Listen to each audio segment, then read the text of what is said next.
Right next update చూద్దాము. రొయ్యల మేత ధరలు పెరుగుతాయనేటువంటి ప్రచారంతో పశ్చిమ గోదావరి జిల్లాలో ఆక్వా రైతులు ఆందోళన చెందుతున్నారు. పాలకొల్లులోని ఆక్వా ఫార్మర్స్ అసోసియేషన్ అత్యవసరంగా సమావేశమైంది.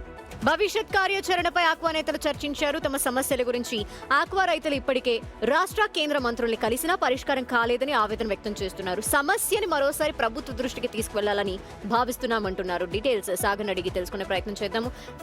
సాగర్, ఇప్పటికే ఆక్వా రైతుల సమస్యలు వింటూ వస్తున్నాము, ధరలు పెరుగుతున్నాయని. దీనిపై ఏంటి అధికారుల చర్యలేంటి? Good afternoon Dhanalakshmi Vijay. అంటే ఇక్కడ పరిస్థితి ఎలా ఉందంటే, ఇప్పటికే కేంద్ర మంత్రుల దగ్గరికి వెళ్ళారు, సమస్య చెప్పారు. ఆక్వా రైతు ఆక్వా నుండే ఎక్కువ ఆదాయం వస్తుందని కూడా వివరించారు. వాళ్ళు కూడా సమస్యను పరిష్కరిస్తా ఉన్నారు. కానీ మరలా ఫీడ్ ధరలు పెరుగుతాయంటంతో రైతులు ఒక్కసారిగా షాక్ తిన్నారు. వెంటనే పాలకొల్లో రాష్ట్ర వ్యాప్తంగా ఉన్న రైతులందరూ కూడా, రైతు సంఘ నేతలు అత్యవసర సమావేశం అయ్యారు. కొన్ని తీర్మానాలు చేశారు. రూపాయన్నర విద్యుత్ ఇస్తామన్నారు, ఇప్పటి వరకు ఇవ్వలేదు. వెంటనే మే నెల నుండి విద్యుత్ సబ్సిడీ ఇవ్వాలని చెప్తున్నారు. ఆక్వాకి సంబంధించిన పరికరాలు కూడా సబ్సిడీ మీద ఇవ్వాలంటూ కూడా డిమాండ్ చేస్తున్నారు.